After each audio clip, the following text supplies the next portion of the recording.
Terima kasih Anda masih bersama kami di Sapa Indonesia Malam, masih bersama saya Sofi Syarif dan sudah hadir dalam perbincangan malam hari ini Wakil Gubernur DKI Jakarta Ahmad Riza Patria. Selamat malam Pak Riza.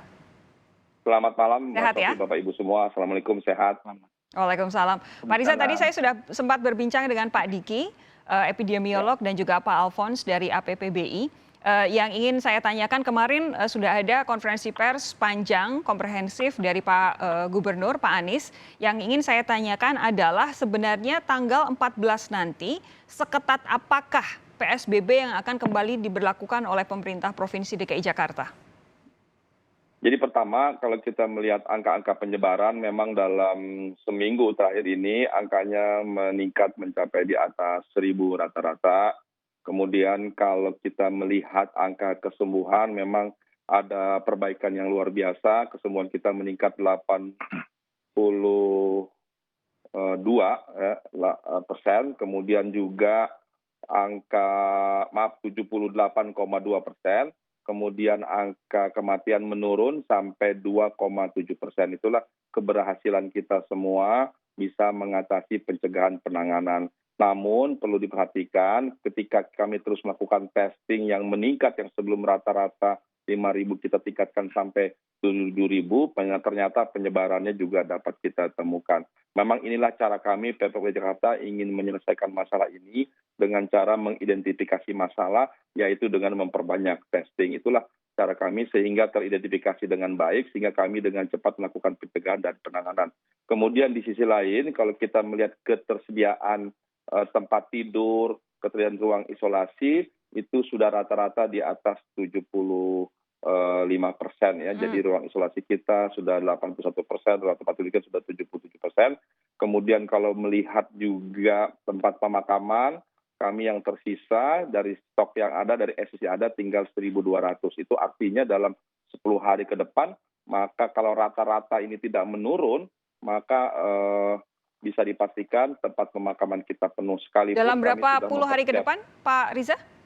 Ya, dalam 10 hari ke depan, ini bahkan belum sampai 2 minggu tempat pemakaman kami akan penuh, namun ini sudah kami antisipasi dengan mempersiapkan tempat pemakaman yang lain.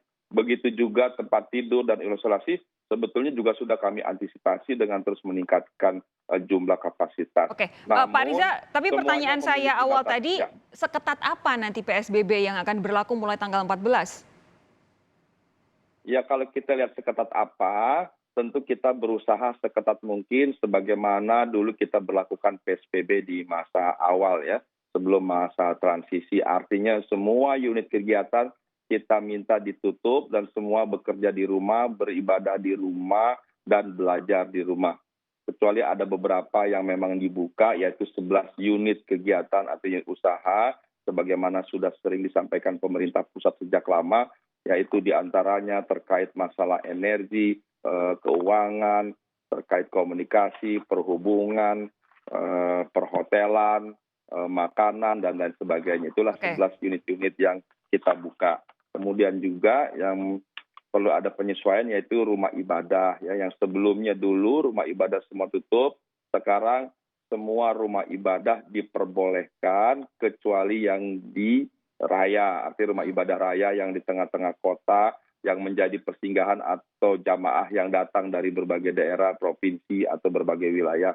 Yang diperbolehkan rumah ibadah di komunitas, di warga, di lingkungan warga, di komplek atau di perkampungan. Yang jamaahnya datang dari lingkungan tersebut, itu yang kami perbolehkan.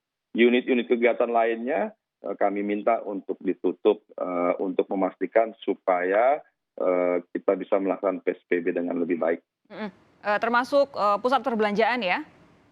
Ya, semua unit termasuk, kecuali memang pasar sebagaimana yang dulu ya, juga restoran tetap boleh dibuka, namun tidak diperkenankan makan di tempat, jadi delivery atau take away yang diperbolehkan. Pak Riza, tadi saya sempat berbincang dengan Pak Alphonse. Pak Alphonse menerangkan bahwa tampaknya dari APPBI ini sedikit deg-degan ketika PSBB kembali diberlakukan. Karena katanya kalau dari pihak mall, pihak penyelenggara pusat perbelanjaan sebenarnya sudah disiplin, yang tidak disiplin masyarakatnya. Apakah ini kemudian argumentasi ini betul dan apa iya bisa dipisahkan antara tempat terjadinya kerumunan dengan masyarakat yang berkerumun?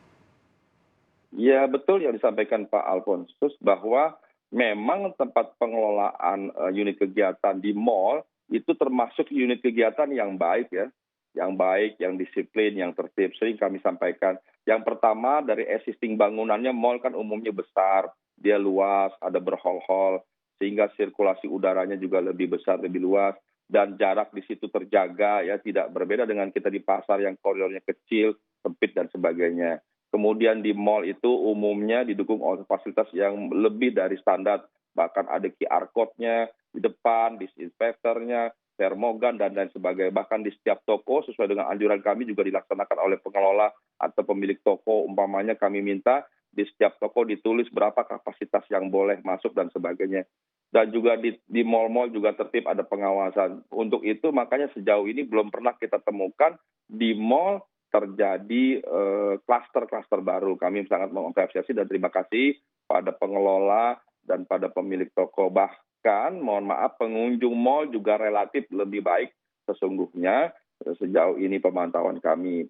Namun demikian, ini tetap kami akan memberlakukan pengetatan untuk membatasi mobilitas dan sebagainya. Tapi kami membuka bagi restoran-restoran yang bisa dibuka untuk memberikan pelayanan makan dan minum. Tapi tidak makan di tempat ya? Ya itu saja, Oke. perbedaannya tidak makan di tempat. Pak Ariza, ini kalau kemudian nantinya akan ada PSBB total, kemudian bagaimana dengan transportasi? Apakah masyarakat di DKI Jakarta dilarang untuk bepergian keluar kota, yang dari luar kota kemudian dihambat untuk masuk ke DKI Jakarta, atau seperti apa Pak Riza? Terkait transportasi, sebagaimana juga sudah diminta oleh Pak Doni Monardo, juga kami meniadakan ya ganjil genap mulai hari Senin yang sebelumnya kami berlakukan. Kemudian terkait transportasi juga nanti akan ada pengetatan, ini terus kami koordinasikan dengan Kementerian Perhubungan, dengan PT Kereta Api dan lain sebagainya, termasuk Transjakarta, Jaklingko dan sebagainya. Kemudian juga ini terus kami koordinasikan terkait transportasi udara, itu memang menjadi kewenangan dari pemerintah pusat. Kami merujuk dan mengikuti apa yang menjadi kebijakan dari pemerintah pusat terkait pesawat terbang. Begitu juga kapal, begitu juga terkait pintu-pintu masuk keluar dari Jakarta, ini akan terus kami koordinasikan dengan pemerintah pusat dan pemerintah daerah di sekitar Jakarta. Dalam beberapa hari ini, sejak tadi malam kami terus lakukan koordinasi dengan semua pihak untuk memastikan bahwa regulasi yang sedang kami proses dan kami susun agar bisa lebih baik, lebih komprehensif, bisa diterima semua pihak dan bisa memastikan bahwa seluruh warga Jakarta bisa terjaga kesehatan dan selamat nyawanya. Oke, Pak Wagub, ada kekhawatiran bahwa kalau kemudian PSBB kembali diterapkan lagi secara ketat, akan ada guncangan ekonomi yang lebih besar lagi dibandingkan ketika PSBB yang pertama. Nanti akan dijawab oleh Wakil Gubernur DKI Jakarta sesaat lagi. Saudara, jangan kemana-mana, tetap bersama kami.